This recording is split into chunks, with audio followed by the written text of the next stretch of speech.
Hi అండి, అందరికీ నమస్తే. నేను ఝాన్సీని. Welcome to my channel. ఈరోజు పుట్టగొడుగుల కర్రీ. ఇవి మనకి ప్రకృతి ఇచ్చే ఫుడ్ అనమాట. నేను కళాయి పెట్టుకొని ఆయిల్ వేసాను. ఆయిల్ మరిగాక ఆనియన్స్ ఒక 2 వేసాను. అలాగే పచ్చిమిర్చి, కరివేపాకు కూడా వేసుకున్నాను. ఇప్పుడు అల్లం వెల్లుల్లి పేస్ట్ వేసాను, స్కిప్ అయింది. ఇప్పుడు అలాగే టమాటా కూడా వేసుకొని బాగా కలిపేసుకోవాలి. అలాగే ఇప్పుడు కారం వేసుకొని అలాగే సాల్ట్ వేసుకొని కలిపేసుకోవాలి.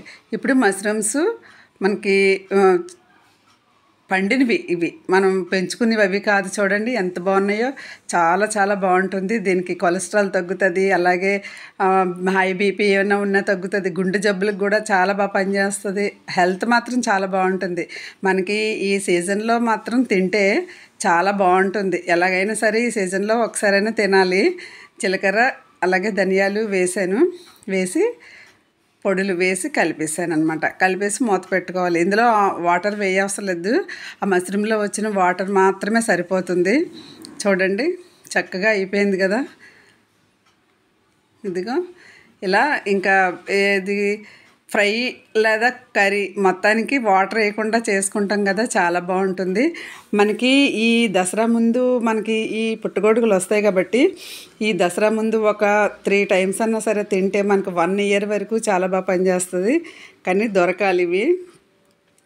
ఇప్పుడు మూత పెట్టేసుకొని ఒక 2 మినిట్స్ అయిన తర్వాత చూద్దాము.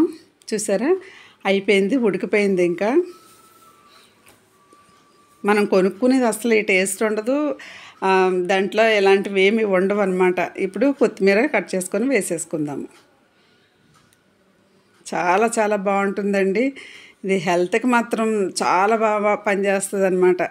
కానీ అందరికీ దొరకవు కాబట్టి మనం తినము. అలాగే ఊర్లో ఉన్న వాళ్ళకైతే చక్కగా దొరుకుతాయి. అందుకే వాళ్ళకి హెల్త్లు బాగుంటాయి. ఏ సీజన్లో ఆ సీజన్లో తింటారు.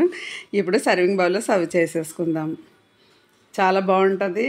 రైస్లోకి కానీ చపాతీకి కానీ చాలా బాగుంటుంది. చూసారా, ఇలా చేసేసుకొని తినాలి.